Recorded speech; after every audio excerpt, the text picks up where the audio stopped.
Bienvenidos de nuevo.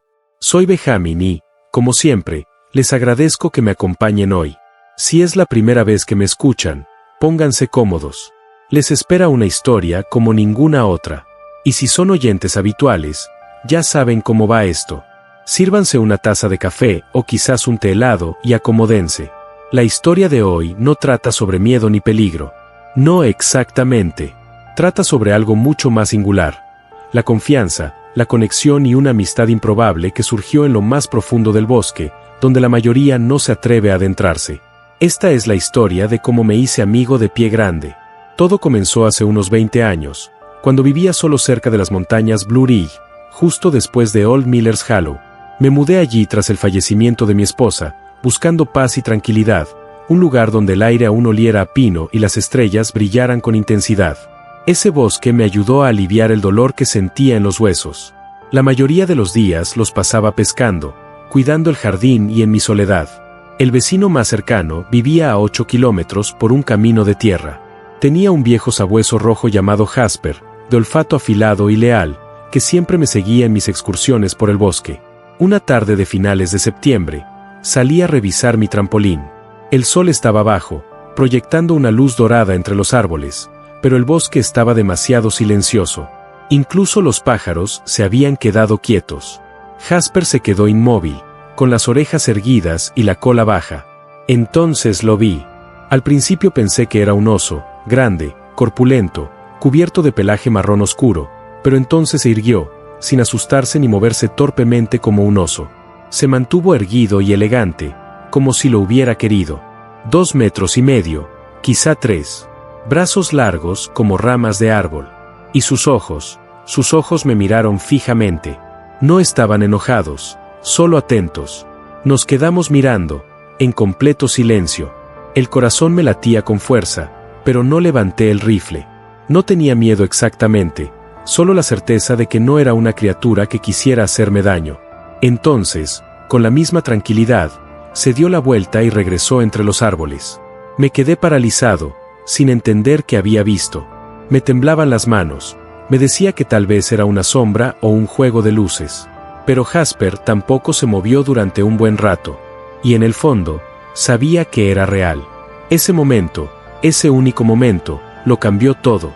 Durante las semanas siguientes, seguí volviendo al mismo lugar. No para perseguirlo ni seguirle la pista, solo para verlo.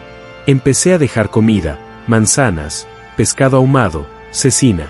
Cuando volvía, ya no estaba, no esparcida ni rebuscada como la dejarían los carroñeros, simplemente había desaparecido, como si alguien la hubiera recogido con cuidado. Una mañana, encontré un montón de piedras de río cerca de mi trampa, perfectamente apiladas. No había razón para que estuviera allí. Fue entonces cuando supe que se trataba de una conversación, no de una coincidencia. Así que empecé a hablar en voz baja, sin gritar al bosque, solo hablando suavemente como si alguien pudiera estar escuchando. Hablaba del tiempo, de la vida. Incluso compartimos alguna que otra historia, como aquella vez que me echaron de una taberna en Nashville por intentar montar un toro mecánico al revés. Al principio fue extraño, pero a la vez tranquilo. Pasaron unos meses y una mañana de principios de primavera, lo vi de nuevo, observándome desde el otro lado del arroyo. No corrió, no se movió en absoluto, simplemente se quedó allí, tranquilo como si esperara a ver qué haría. Así que me senté en un tronco y volví a hablarle. Le conté sobre mi jardín, como los tomates no iban muy bien, lo duro que había sido el invierno, como perdí a Jasper ese enero después de 15 años a mi lado. No esperaba nada a cambio, pero de alguna manera se sentía bien. Ese se convirtió en nuestro ritmo. Yo hablaba y a veces se dejaba ver. Otras veces no lo veía, pero sabía que estaba cerca. Encontraba huellas, piedras reordenadas, pequeños regalos dejados a su paso, plumas, palos tallados, formas extrañas hechas de ramitas. Una vez, una vieja armónica oxidada que yacía sobre un tocón todavía sonaba 1 o 2 notas. Incluso llevaba libros para leerle en voz alta. Sobre todo de Tuan. Quizá no entendía las palabras, pero daba igual. Era el sonido, la compañía, como si le leyera a un viejo amigo que no podía responder, pero que aún así escuchaba. El bosque ya no se sentía vacío. En los años siguientes, se convirtió en algo real. Nunca nos tocamos, Nunca nos acercamos a menos de 9 metros. Pero había un vínculo, silencioso y respetuoso. Yo dejaba comida y él dejaba señales. A veces eran dibujos en las hojas. Una vez, una cornamenta de ciervo limpia apareció en mi porche como un regalo. Empezó a ser más atrevido.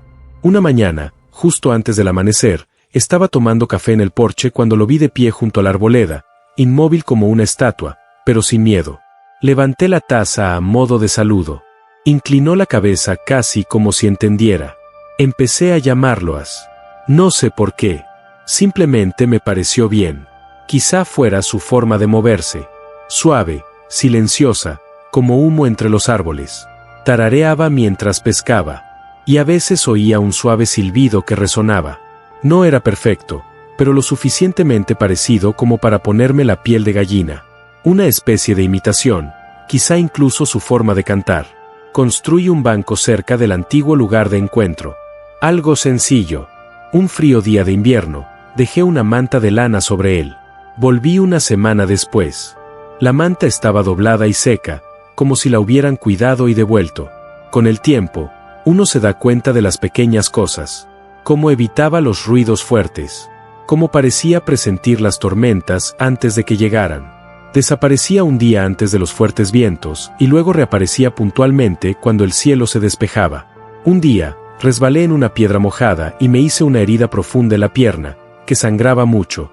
Antes incluso de poder vendarme, oí un movimiento rápido y deliberado, pero nunca salió. A la mañana siguiente, junto a los escalones del porche, encontré un manojo de cerval y resina de pino envuelto en corteza. Medicina del bosque. Lo mismo que mi abuela me ponía en las heridas cuando era niño.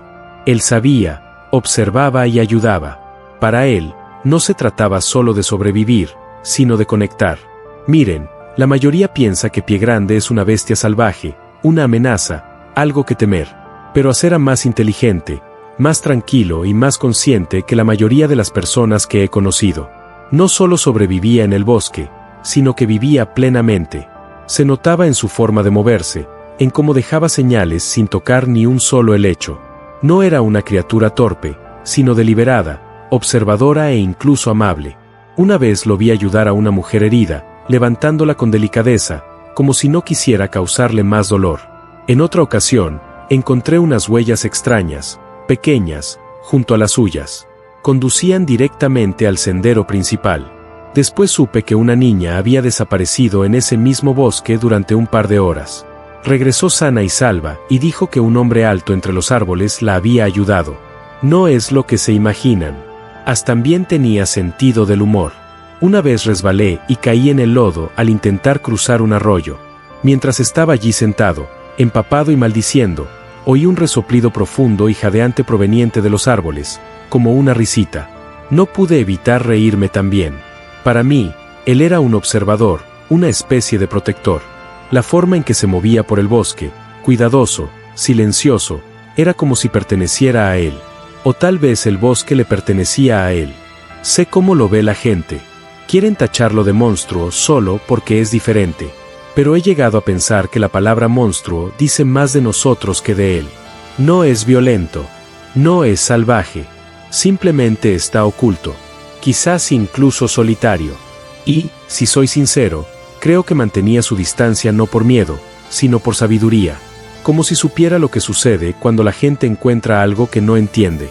Lo hurgan, lo indagan, intentan apropiárselo. Dicen que tememos lo que no entendemos.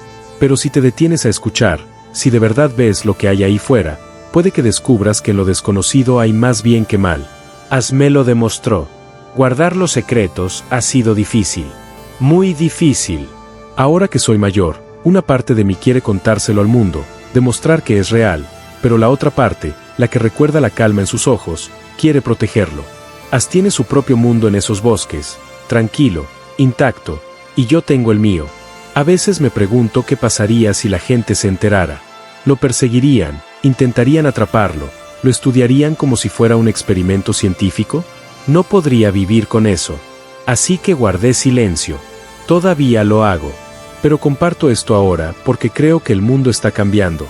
Quizás por fin estemos listos para respetar lo que no entendemos. Quizás aún haya espacio para la maravilla en estas colinas. Az no se ha dejado ver en más de un año. Quizás siguió adelante.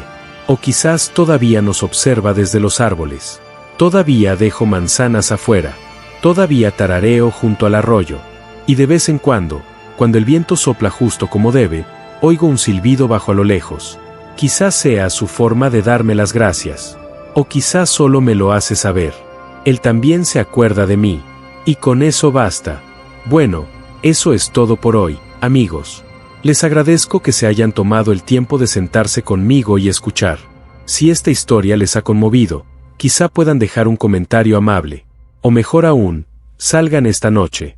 Miren las estrellas. Respiren la quietud. Hay mucho más ahí fuera de lo que imaginamos. Y no todo está destinado a asustarnos. A veces solo espera a alguien dispuesto a escuchar. Así que, hasta la próxima, se despide Benjamín.